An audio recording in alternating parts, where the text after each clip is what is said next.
In this video, we're going to be discussing the 5 different patterns of reaction you learned in 10th grade chemistry. I'm going to be condensing that into a new set of reactions that we're going to be going through in the next set of videos. And the other thing we're going to be talking about is the difference between a molecular equation, a complete ionic equation, and a net ionic equation, and when you would use each of those things. Again, you are going to need your notebook and you are going to need something to write with. Once you have those ready, let's go. Okay, so the first thing I want to do is I want to introduce you to a double replacement reaction. In this double replacement reaction, we have potassium carbonate solution and magnesium nitrate solution, and we mix them together. Right, so if I just put up our reactants here, we have potassium carbonate, so K2CO3 aqueous because it's a solution. We're adding to that magnesium nitrate, so MgNO3 also aqueous.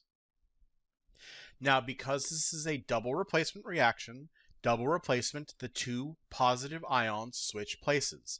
So the potassium and the magnesium switch places, and when we do that, we wind up with a reaction that looks something like this. Right, so K2CO3 plus MgNO3 yields potassium nitrate and magnesium carbonate. The equation was balanced for mass, and I put in the states of the two products. So this is our overall reaction when we mix those two things together. But my question to ask you is, what's actually happening? Right? When I mix these two things together, what observable change do we actually notice? Well, one of the ways that we can represent a chemical change occurring is we can represent it with a particle diagram. So why don't we take a look at a particle diagram for this reaction?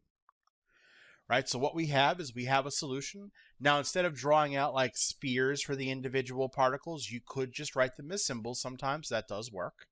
Right, so I have 2 potassium ions and a carbonate ion, both dissolved in solution.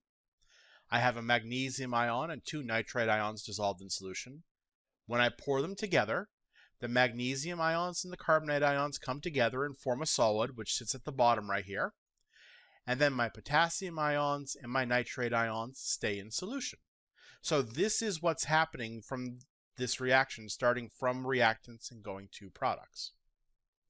Now, there are a couple of ways that we can represent this process, right? So what we had on the previous slide was the balanced molecular equation. Molecular equations are great, especially if you're doing stoichiometry, right? So if you're doing math where you need to weigh out reactants and products, molecular equations are fantastic. But we have another type of equation called an ionic equation.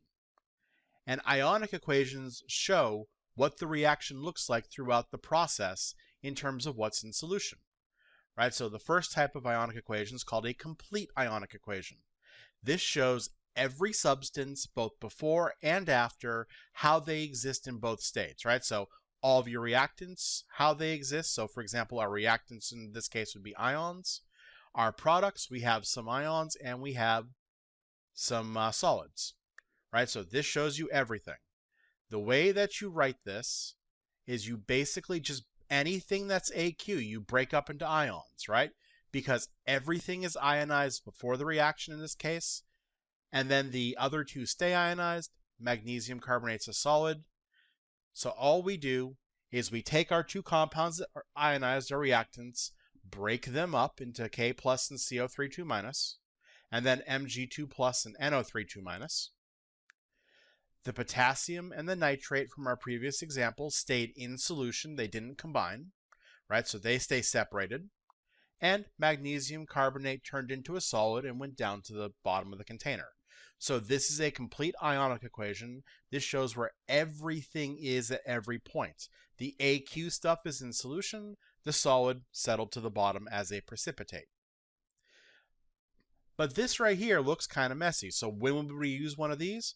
Well, we'd use one of these when we really want to know like what's happening before and after. And one good place that you'll see these written a lot, complete ionic equations, is when we start doing redox reactions later on, especially in acidic and basic solutions. You'll see stuff that looks like this. Right? But there's a better way to write this, and this is the one I'm going to have you guys doing on tests and quizzes a lot, and this is called a net ionic equation. One thing you should notice here is, right, is that we have potassium on one side, potassium on the other, nitrate on one side, nitrate on the other. Well, if they exist as the same thing on both sides, mathematically, what can we do with them? Right? What we can do is we can cancel them out. So anything that doesn't change is a spectator ion. It's what we call a spectator. It's omitted from the reaction because since it exists on both the reactant and product side, it just cancels out. Right? And that ionic equation is only showing those things actually undergoing some type of change. So if we have our reaction, right? So again, we have our reaction. So the magnesium and carbonate ions combine to form a precipitate, right?